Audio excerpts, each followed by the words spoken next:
Good evening, guys. Well, it's 8:26 now here in Canada. So, kagigising ko lang because I don't feel well. So, anyways, yeah. So I'm gonna make my coffee. So, how do I make my coffee here? So, nagboboil lang ako ng tubig. Ito. Tapos, nilalagay ko yung tubig dito sa cup. And then, meron akong coffee ko, instant coffee ko. There you go. So, it says, ang kape para sa buhay na, I don't even know kung tinapon ko na yung papel. So, anyways, so, nilagay ko na yung copy ko dito, okay? So, anyways, at tapos, meron akong instant Nescafe. So, I just like put the Nescafe here, and then I put like a little bit of milk, and then, halo lang.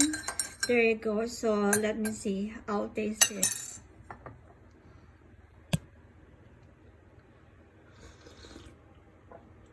It's so good.